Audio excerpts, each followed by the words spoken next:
Hello guys, welcome to this YouTube channel. कैसे हैं आप सभी लोग? I hope all of you are good and doing well. आप सभी प्रिपरेशन बहुत अच्छे से चल रही होगी। So in this today session we are going to solve the SSC JE previous year question held on 3 March 2017 in shift 1 morning shift का paper है। इसका पार्ट 1 है। 30 मिनट में 50 क्वेश्चंस को हम यहाँ पे सॉल्व करेंगे। तो फटाफट गाइस सभी लोग सेशन से जुड़ जाइए। सेशन का जो लिंक है, अगर आपको अच्छा लगता है तो अपने फ्रेंड लोगों के साथ भी शेयर कर सकते हैं, अगर आपको ये सेशन काफी फ्रूटफुल लगता है तो। चले गए तो स्टार्ट करते हैं सेशन की। सो this is the first question on your screen now. Sealing or decking in a cooling tower increases the rate of heat transfer by providing increased flow of water, increased flow of air, increased flow of water and air, a large amount of wetted surface.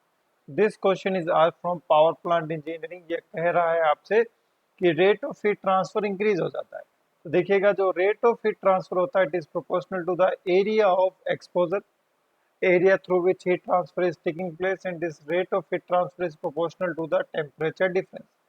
Because of the increasing the surface area, अगर हम filling और decking use में लेते हैं तो आपका rate of heat transfer increase हो जाता है। चलिए, now move on to the question number 2। Where is the question number 2? One second. So this is the question number 2। Cooling tower, water is cooled by which of the following process? Water की cooling होती है किस process से होती है? तो ये भी आपका पावर प्लांट इंजीनियरिंग का क्वेश्चन है, तो बिल्कुल समझिएगा। कूलिंग टावर में क्या होता है, आपका हॉट वाटर आता है, ठीक है। It comes in the contact with the cold air, it comes in the contact with the cold air, okay. तो हॉट वाटर का टेम्परेचर क्या हो जाता है? कम हो जाता है। Hot water temperature will be decreases. क्यों? देखिएगा, फ्यूजन मतलब क्या होता है? मेल्टिंग। तो यहाँ कोई मेल्टिंग नहीं हो रही। सब्लिमेशन क्या होता है? सॉलिड से आपका वेपर में कन्वर्ट हो रहा है, ये भी नहीं हो रहा है, सॉलिड तो है ही नहीं यहाँ पे। कंडेंसेशन या फिर इवेपोरेशन। कंडेंसेशन में क्या होता है? आपकी जो सेचुरेटेड स्टीम होती है it will be converted into the saturated water, इसे हम कंडेंसेशन कहते हैं। और इवेपोरेशन में क्या होता है? आपका सेचुरेटेड वाटर जो होता है सेचुरेटेड वेपर में कन्वर्ट हो जाता है। तो हॉट वाटर के केस में इसमें क्या होगा कि आपका जो गर्म पानी है, जैसे ही वो ठंडी एयर के कांटेक्ट में आएगा, बिकॉज ऑफ द इवेपोरेशन कुछ वाटर कंटेंट एयर के साथ इवेपोरेट हो जाएगा, जिससे हॉट वाटर का टेम्परेचर क्या हो जाएगा? डिक्रीज हो जाएगा। तो यहाँ पे होता है आपका इवेपोरेशन। आंसर हो जाएगा आपका option C. So this is the most important question. Again this is question from asked in power plant engineering subject कि इवेपोरेटिव कूलिंग से आप थ्योरेटिकली वाटर को कितना कूल कर सकते हो। देखो, यहाँ पे भी इवेपोरेटिव कूलिंग है, यहाँ पे भी इवेपोरेटिव कूलिंग है। तो अगर किसी स्टूडेंट को क्वेश्चन नहीं आ रहा होगा तो पीछे वाले क्वेश्चन का रेफरेंस लेके नेक्स्ट क्वेश्चन को सॉल्व कर सकता है। तो इवेपोरेटिव कूलिंग से हम कितने टेम्परेचर तक वाटर को, मिनिमम कितने टेम्परेचर तक वाटर को ठंडा कर सकते हैं, इसका उत्तर यहाँ पे आपको देना है। It is a very important question from examination point of view. इस क्वेश्चन पर आप 5 स्टार लगा सकते हैं। तो देखिए, याद रखने का तरीका है W से वाटर और W से वेट बल्ब टेम्परेचर। तो हम वेट बल्ब टेम्परेचर तक उसकी क्या कर सकते हैं? कूलिंग कर सकते हैं। Due point temperature, wet bulb temperature, ये सभी आपके किस में आते हैं? वैसे एयर कंडीशनिंग में भी आते हैं।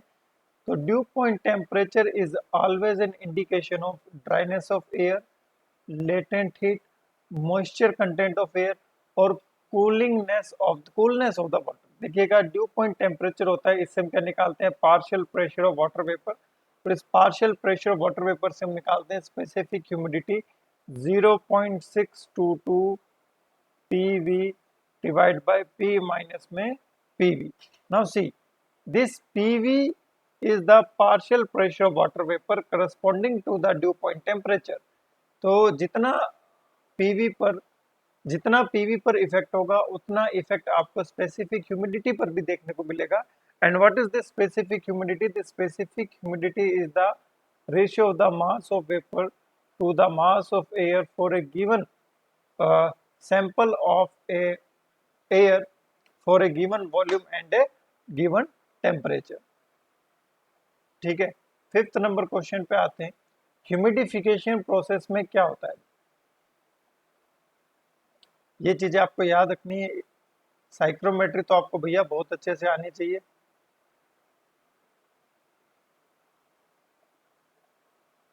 ये मान लीजिए आपका साइक्रोमेट्री चार्ट है, ठीक है, और ह्यूमिडिफिकेशन प्रोसेस हो रहा है। तो ये देखिए, ये ह्यूमिडिफिकेशन प्रोसेस हो रहा है। ड्राई बल्ब टेम्परेचर इसका कांस्टेंट है, this is 1, this is 2।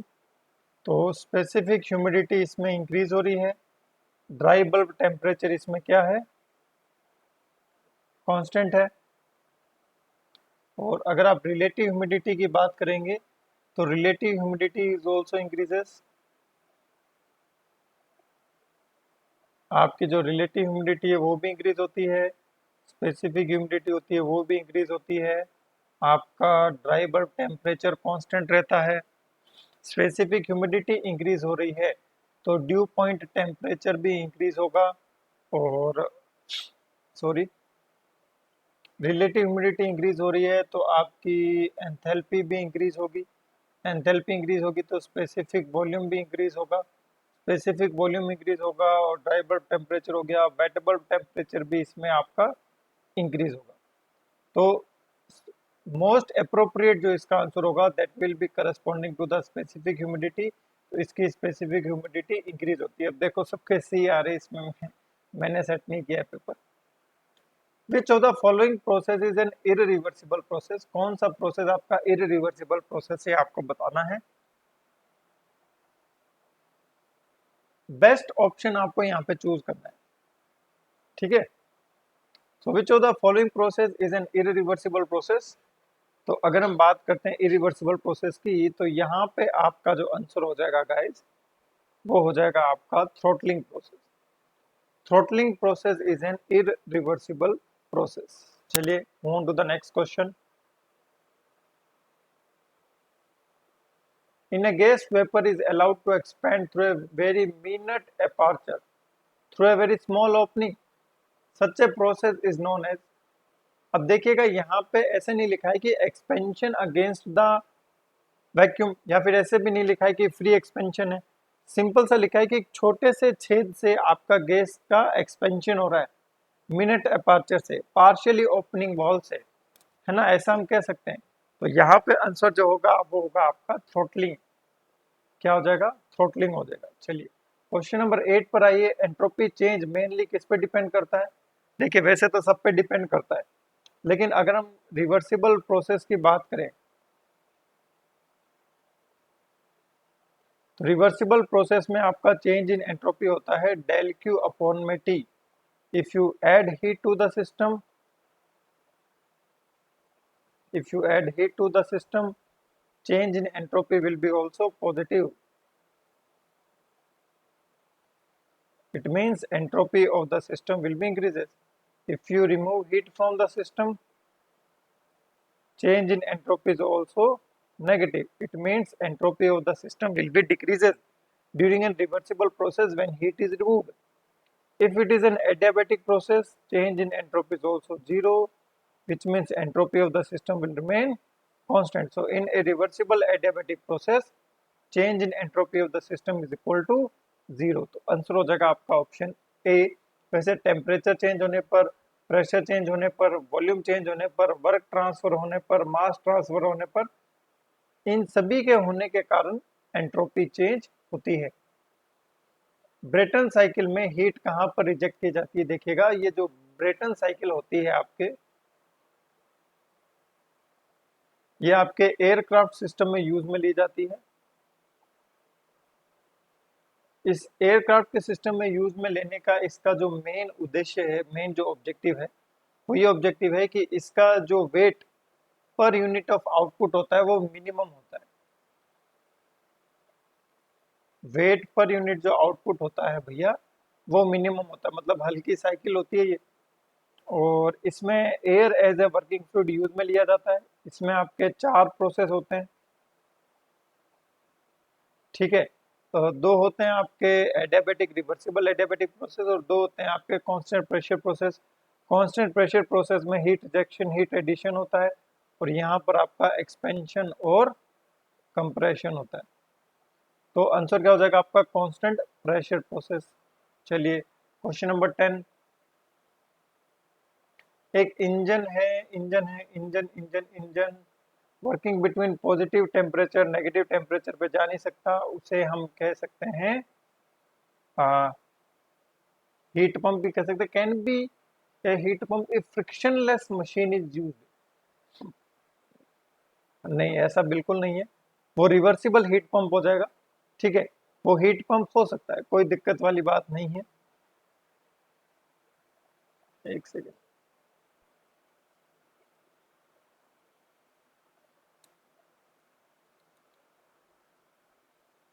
Heat pump temperature increase करता है ना, must be A heat pump.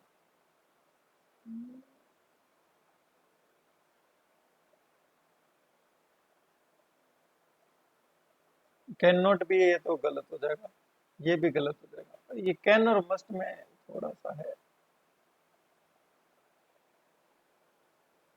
Can be A heat pump, must be A heat pump.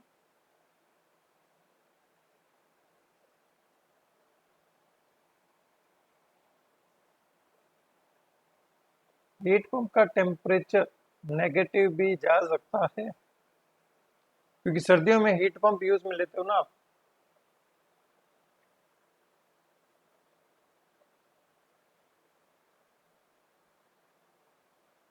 और वैसे देखा जाए तो ये पॉजिटिव टेम्परेचर अगर केल्विन की बात कर रहा है तो मस्ट बी हीट पंप हो सकता है। अगर डिग्री सेल्सियस में बात कर रहा है तो कैन बी हीट पंप हो सकता है। तो ध्यान रखिएगा, डिग्री सेल्सियस की बात होगी तो कैन बी हीट पंप और केल्विन की बात होगी तो must heat pump. Work is considered to be the superior high grade of energy as compare to the heat which is a low grade energy. क्योंकि हाई ग्रेड एनर्जी को आप completely low grade energy में convert कर सकते हो, but उसका उल्टा true नहीं होता। While work can be fully converted into heat, heat cannot be fully converted into work.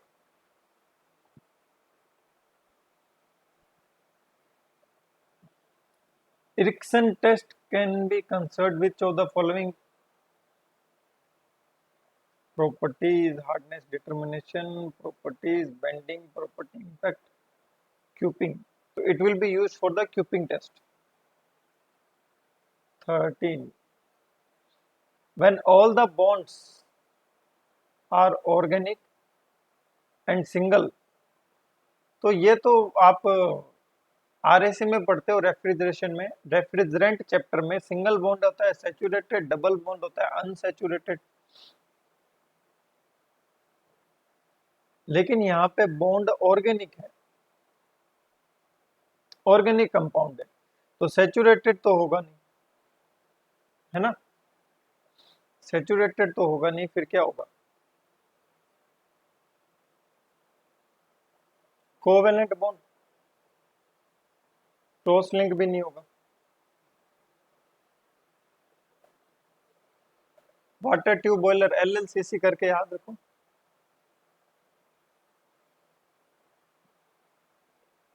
एलएलसीसी होते हैं आपके फायर ट्यूब बॉयलर, और ये लो प्रेशर बॉयलर होते हैं।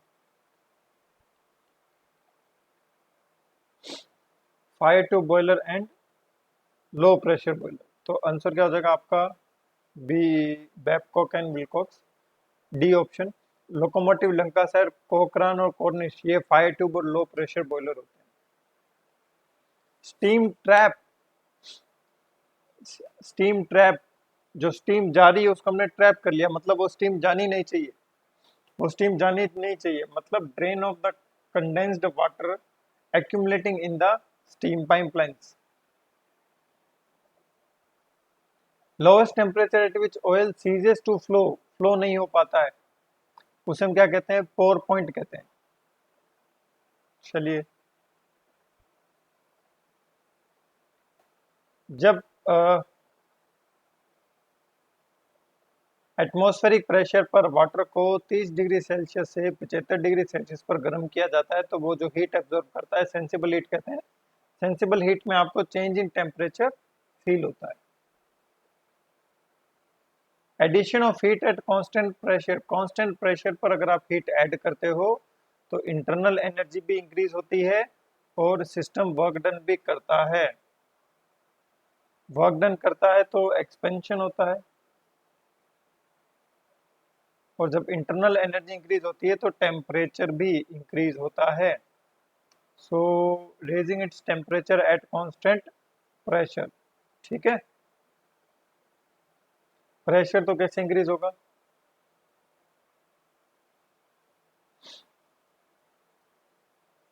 हाँ तो भैया ये हो जाएगा, देखो, raising its temperature doing external work, option D 19। Actual engine is to be design है same efficiency of the Carnot engine. ऐसा इंजन बनाना है जिसका एफिशिएंसी कार्नोट के इक्वल हो। तो क्या आंसर हो जाएगा? कार्नोट के इक्वल इज इम्पॉसिबल, तो option B. Perpetual motion machine is a hypothetical machine. Hypothetical machine 3 type की होती है, ऑलरेडी हम काफी बार बात कर चुके हैं। PMM 1, PMM 2, PMM 3।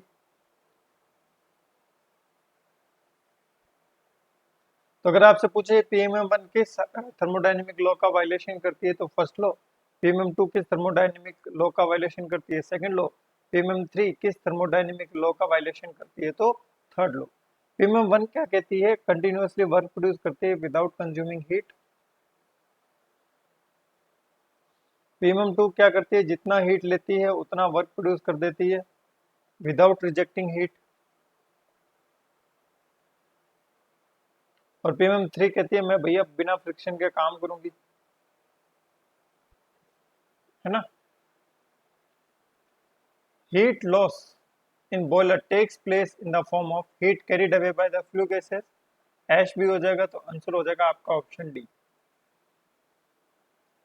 फ्लाईव्हील का फंक्शन क्या होती है? To store the kinetic energy. To store the kinetic energy, तो आंसर क्या हो जाएगा? Option D. अब डी डी आ रहे हैं।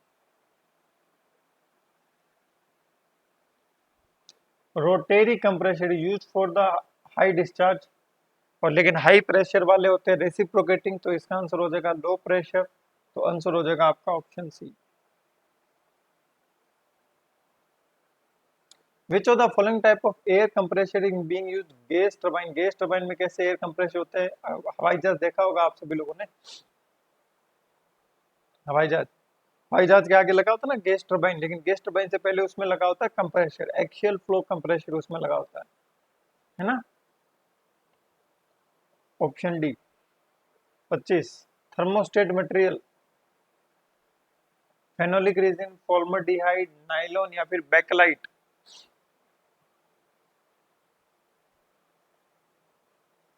Not a thermoset material. Not का पूछा है आपको, यहां से बताइए क्या आंसर होगा।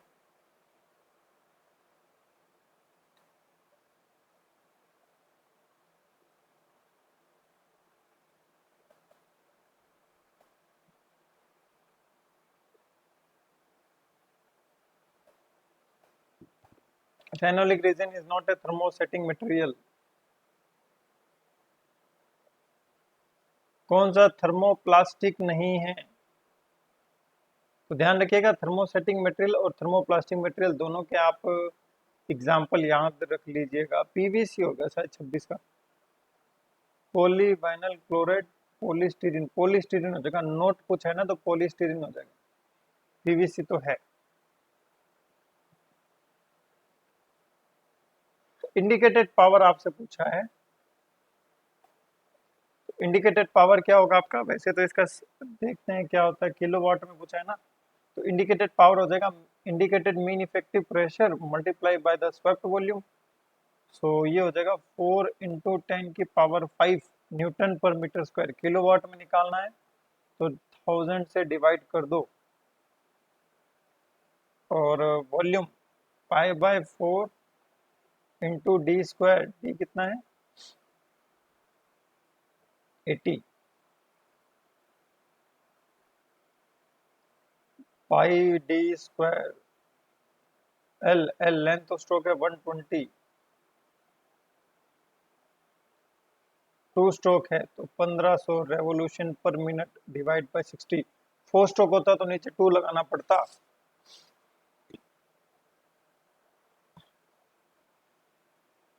तो 1 2 3 1 2 3 ठीक है तो ये 10 की पावर 2 दो जीरो हो जाएंगे 10 की पावर 6 हो जाएगा 4 से तो 4 ये कैंसिल आउट हो जाएगा यहाँ 1 2 3 ये 3 जाएगा यहाँ बचेगा 2 तो पाई इंटू 100 इंटू 8 8 जा 64 into 100 divide by 1000 into 1000 into 12 1 जा 12 12 5 जा 60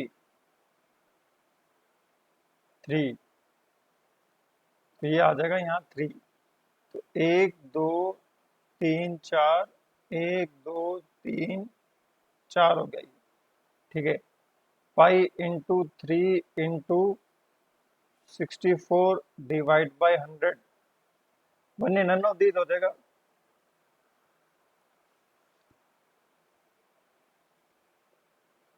नन ऑफ दीज हो जाएगा अब ऐसे निकाले तो कितना होगा देखो 22 divide by 7 into 3 into 64 divide by 100 100 को मत छेड़ना ठीक है और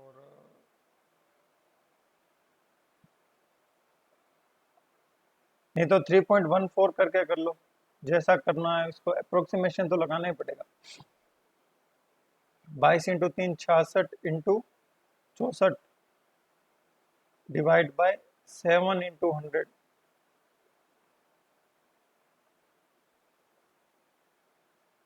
तो 66 इंटू 64 उल्टा कर लेते हैं बहुत सिंपल रहेगा 6 4 जा 24 6 6 जा 36 6 4 जा 24 6 6 जा 36 12 8 और 4 12 1 4 4 डबल 2 4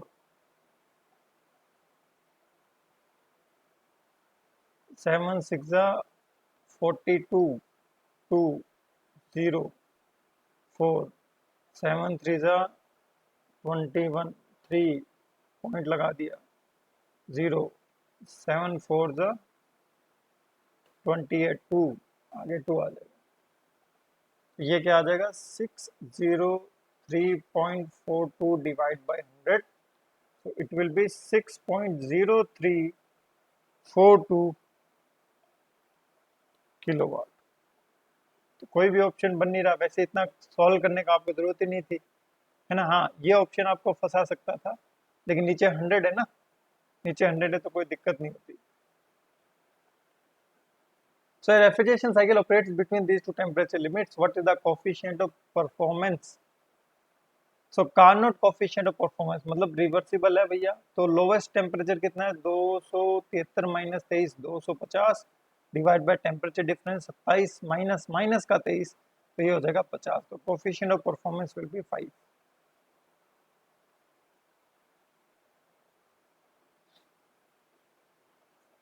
फुटबॉल वाज इन्फ्लेटेड वैसे तो ये अमाउंट ऑफ हीट लॉस निकालना है आपको Q बराबर mCv/dt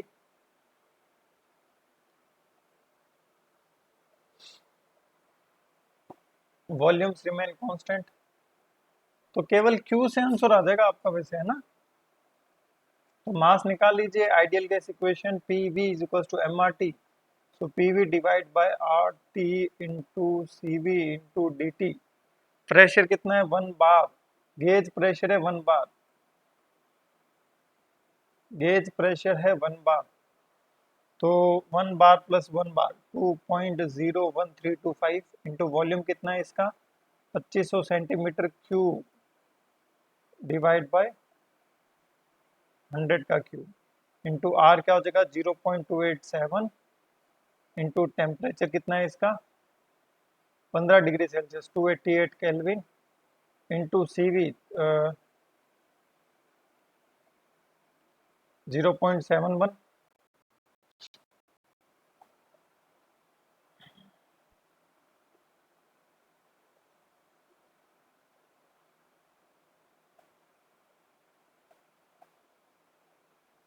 चेंज इन टेम्परेचर, 15 में से 5 गए 20, तो गंदी कैलकुलेशन है वैसे। तो इसका आंसर 21.8 जूल होना चाहिए, रटा हुआ है क्या मेरे, 43.7 भी हो सकता है, उसका डबल।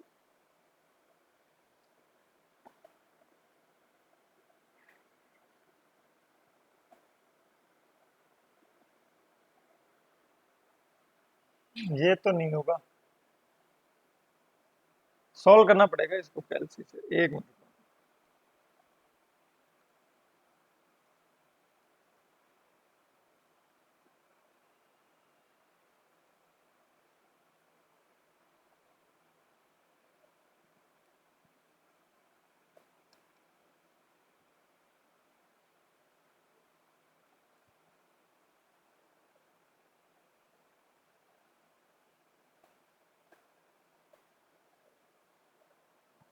प्रेशर बार में है ना,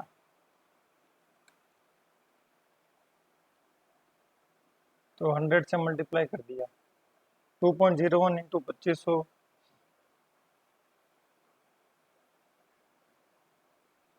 centimetre cube divide by R, 3.87 divide by 288।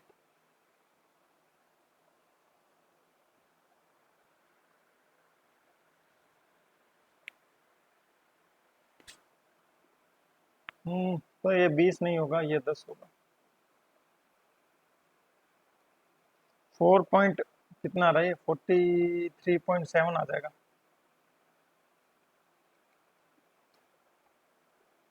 43.7 joule. ठीक है, कैलसी से आप कर लेना 30। For a thermodynamic process to be reversible, temperature difference should be extremely small। तो टेम्परेचर डिफरेंस इन्फिनिटी तो नहीं होना चाहिए, मैक्सिमम भी नहीं होना चाहिए, जीरो मिनिमम होना चाहिए, है ना।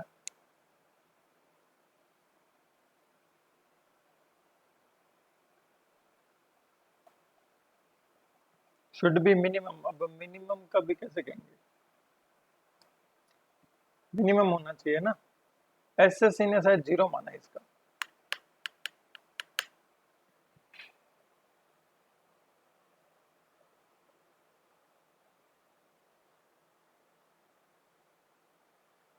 एक्सट्रीमली स्मॉल टेम्परेचर डिफरेंस होना चाहिए, तो जीरो कहना सही है। मिनिमम तो कितना भी हो सकता है, टेम्परेचर डिफरेंस 2 डिग्री सेल्सियस भी मिनिमम, जैसे 4 degree Celsius, this are the temperature difference. Minimum कितना है, 2 डिग्री सेल्सियस, लेकिन 2 डिग्री सेल्सियस टेम्परेचर डिफरेंस से प्रोसेस रिवर्सिबल नहीं होगा। Temperature gradient should be almost close to the zero.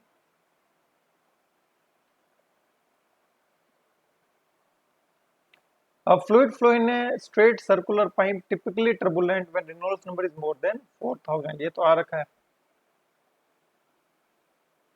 Pelton wheel turbine, high head low discharge, high head, देखो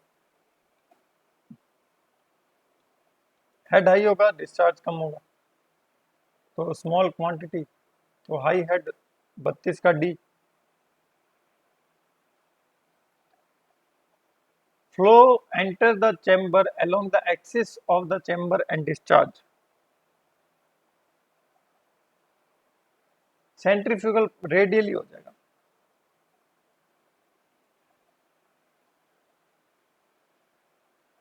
medium के लिए Francis हो जाएगा, मीडियम है टर्बाइन, फ्रांसिस टर्बाइन। हाँ जी, pressure at a point will be not same in all direction, मतलब fluid रुका हुआ है या नहीं रुका हुआ, फ्लूइड रुका हुआ नहीं है, स्टैटिक हट गया, फ्लूइड मूविंग है, बिल्कुल फ्लूइड मूविंग हो सकता है, यहाँ भी फ्लूइड मूविंग आ रहा है, विस्कस में रुका हुआ भी हो सकता है और रुका हुआ नहीं भी हो सकता। तो फ्लूइड विस्कस तो होगा ही होगा, साथ में मूविंग भी होगा, तो उस केस में pressure at a point will be not distributed in, will not distributed with same intensity in all direction.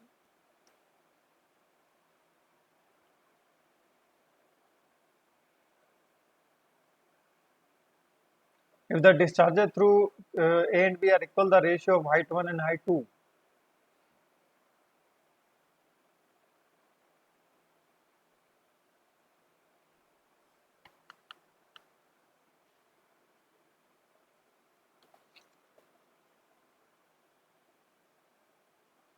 Discharge क्या होता है? Area into velocity. So discharge is proportional to D under root H because A D square. Area is proportional to D का square and velocity is proportional to under root of h. Discharges are same. So d1 का square under root of h1 equal to d2 का square under root of h2. तो h1 divide by h2 बराबर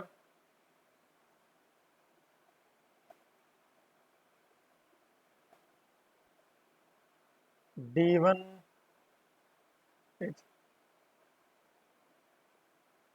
d2 का square divide by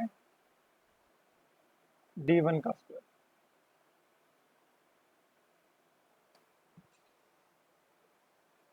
root 2gh. किसका ratio पूछा है? Height का ratio पूछा है इसने तो.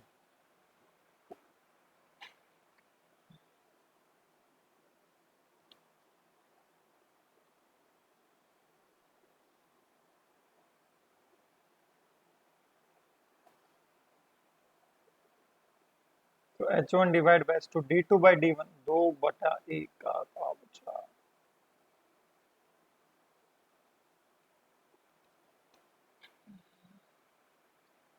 16:1.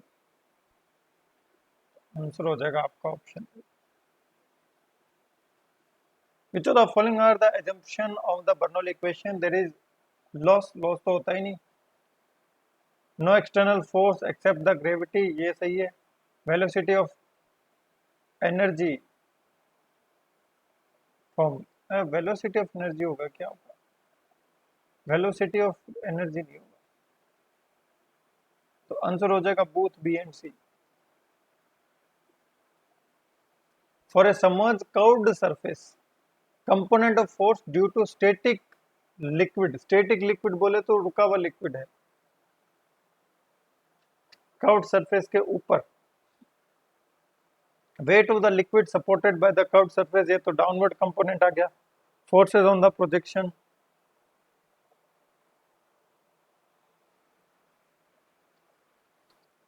Area of the curved surface multiply by the pressure at the centroid of the submerged area.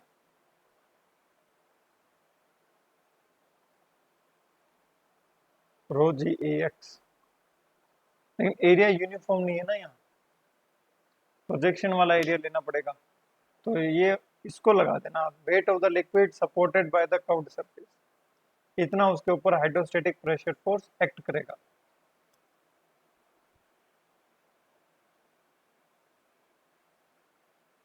Super critical.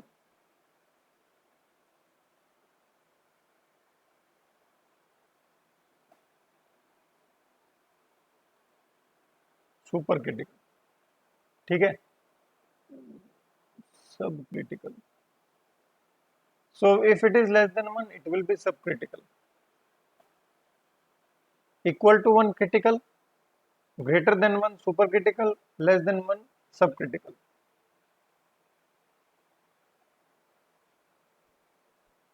Unit power is developed when working under unit head. Speed is unity. Speed का तो कुछ वो तो unit speed हो जाता है.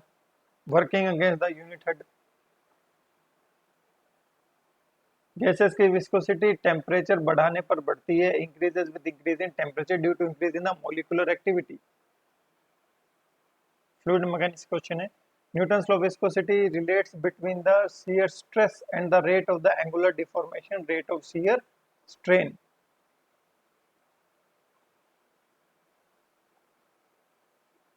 हाँ जी. Differential equation बनाने के लिए in case of the open channel flow किस किस का रिक्वायरमेंट रहेगा? किसकी हेल्प से बना दोगे?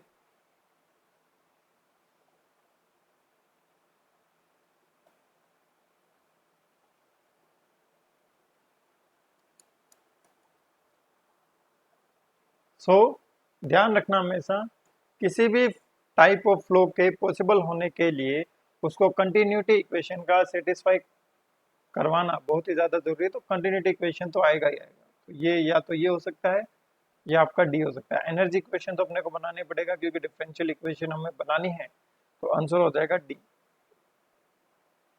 44 फ्लोटिंग बॉडी है, सबमर्ज बॉडी नहीं है। फ्लोटिंग बॉडी है तो मेटा सेंटर ऊपर होगा, Meta centre is above the centre of gravity.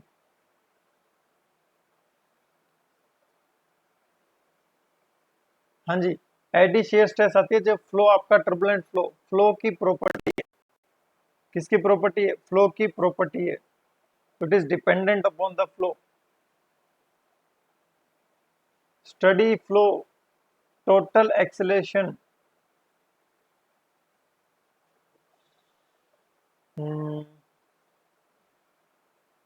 now what is total acceleration? Now if we talk about the total acceleration, magnitude of total acceleration, it will be under root of acceleration in x direction का square magnitude, acceleration in y direction का square plus acceleration in z direction का square. Now what is acceleration in x direction? Acceleration in x direction is a u du upon में dx.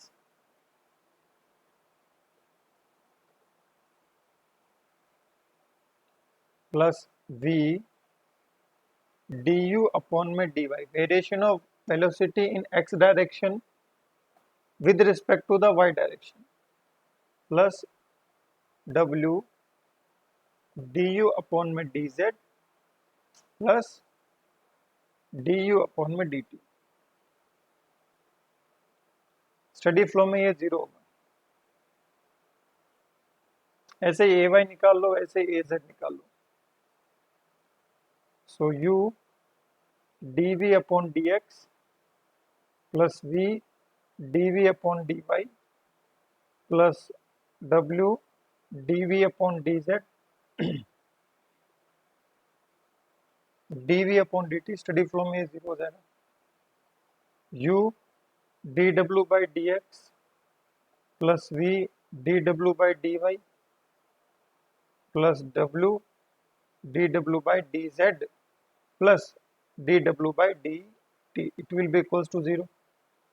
ठीक है, अगर steady flow है तो local acceleration तो zero हो जाएगा, और स्पेस वाला तभी जीरो होगा जब रुका हुआ फ्लूइड, फ्लूइड क्या हो? रुका हुआ। ऑलवेज जीरो कहना तो जरूर नहीं है, नेवर जीरो, जीरो हो सकता है। तो जीरो हो सकता है तो आंसर क्या हो जाएगा? Option A. जीरो कब होगा? जब ये तीनों जीरो हो। नॉन जीरो कब होगा? जब ये तीनों जीरो ना हो। तो ऑलवेज जीरो, नेवर जीरो कहना गलत है। shear velocity is a non-dimensional quantity, a fictitious quality. Velocity of fluid at the edge of the laminar sublayer D is none of these.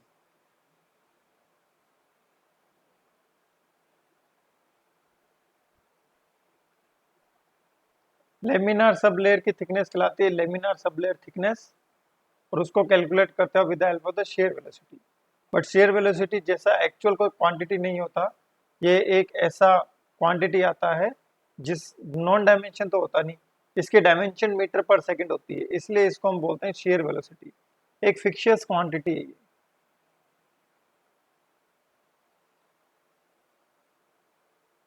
So streamline body is defined as a body at which flow is laminar, नहीं होगा। Drag is zero नहीं, flow separation is suppressed हो जाएगा, C. Surge wave unsteady unsteady rectangular channel non uniform हो जाएगा। 50 इसका answer आपको देना है कमेंट सेक्शन में।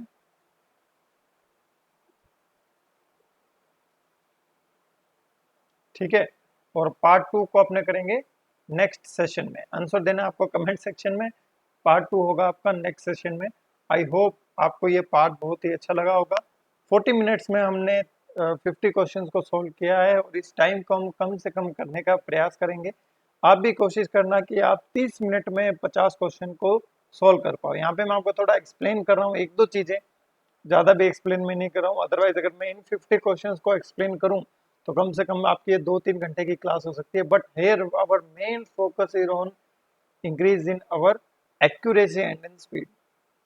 ठीक है, तो मिलते हैं गाइस नेक्स्ट सेशन में, तब तक के लिए guys bye bye, take care, love you all, जय हिंद, जय भारत।